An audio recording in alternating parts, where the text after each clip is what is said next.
آداب دوستو، ہندوستان پوری طرح سے فسطائیت کی گرفت میں۔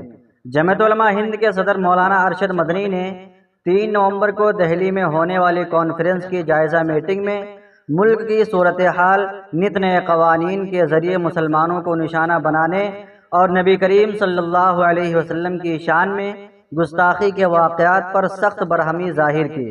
کہا، فرقہ پرست ذہنیت ایک مخصوص فرقے کو دیوار سے لگا دینے کی ناکام کوشش اور منصوبہ بند سازش کر رہی ہے۔ اندرا گاندھی انڈور اسٹیڈیم میں 3 نومبر کو جمعیت علماء ہند کی عظیم الشان کانفرنس کی تیاریوں کا جائزہ لیتے ہوئے مولانا ارشد مدنی نے جہاں ایک طرف ملک کی مختلف ریاستوں سے آئے ذمہ داران اور عہدیداران کے سامنے کانفرنس کے مقاصد پر روشنی ڈالی، وہیں انہوں نے ملک کی صورتحال پر سخت تشویش کا اظہار کرتے ہوئے کہا کہ اس وقت یکے بعد دیگرے جو واقعات پیش آ رہے ہیں، اس سے اب اس میں کوئی شک و شبہ نہیں رہ گیا ہے کہ ہندوستان فسطائیت کی گرفت میں چلا گیا ہے اور فرقہ پرست ذہنیت ایک مخصوص فرقے کو دیوار سے لگا دینے کی ناکام کوشش اور منصوبہ بند سازش کر رہی ہے۔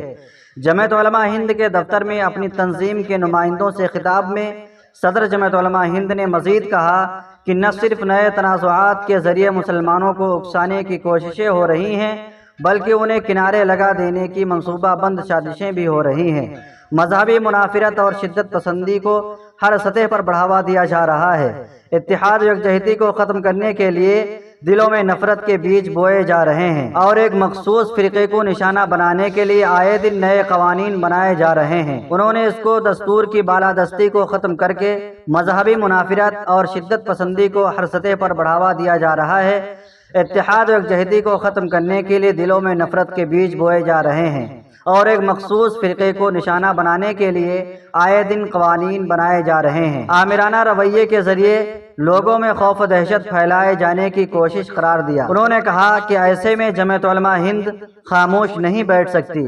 آج جس آزادی اور جمہوریت کا پوری دنیا میں زور و شور سے ڈنڈورا بجایا جا رہا ہے، یہ ہمارے اکابرین اور اسلاف کی طویل جدوجہد اور قربانی کا نتیجہ ہے۔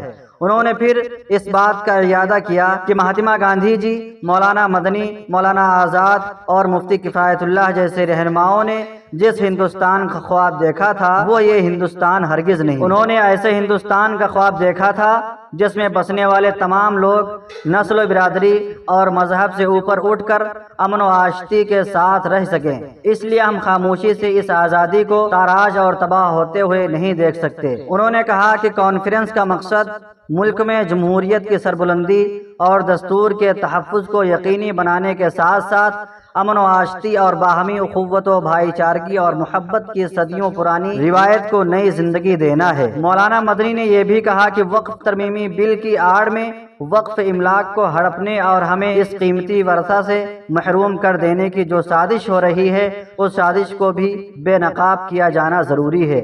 جمعیت علماء ہند نے 1923 عیسوی سے لے کر آج تک وقف املاک کی حفاظت کو یقینی بنانے کے لیے مؤثر اقدامات کیے ہیں اور آج بھی ہم اس عہد کے ساتھ آگے بڑھ رہے ہیں۔ مولانا مدنی نے مزید کہا کہ اس طرح کے سنگین حالات اور خطرے سے نمٹنے کے لیے کیا لاہی عمل اختیار کیا جائے۔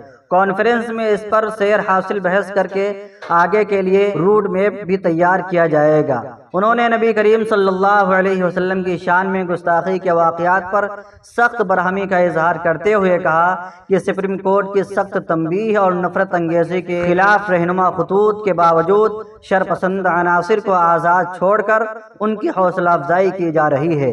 جمعیت علماء ہند اس طرح کی جارحانہ فرقہ واریت کو ملک و قوم اور اتحاد سالمیت کے لیے ایک بڑا خطرہ سمجھتی ہے۔ ہم امن و قانون کے دائرے میں رہ کر نہ صرف اپنا شدید احتجاج درج کرائیں گے بلکہ کانفرنس کے ذریعے ملک بھر کے عوام کو یہ باور کرائیں گے کہ یہ راستہ تباہی اور بربادی کا ہے، اور اگر ہم نے متحد ہو کر اس کو روکنے کی کوشش نہیں کی تو اس کے لیے ہماری آنے والی نسلیں ہمیں معاف نہیں کریں گی۔ میٹنگ کے اہم شرکاء میں نائب صدر جمعیت علماء ہند مولانا ارشد مدنی، ناظم عمومی مفتی سید معصوم ثاقب، مولانا سید اشہد رشیدی، صدر جمعیت علماء اتر پردیش اور کئی اضلاع کے اہم ذمہ داران تھے۔ ناظرین کرام، اس ویڈیو کے متعلق آپ کی کیا رائے ہے کمنٹ باکس میں ضرور بتائیں، اور اگر آپ ہمارے چینل پہ پہلی بار آئے ہیں تو چینل کو بھی سبسکرائب کر لیں۔ جزاکم اللہ، ملتے ہیں کسی اور ویڈیو میں۔ خدا حافظ۔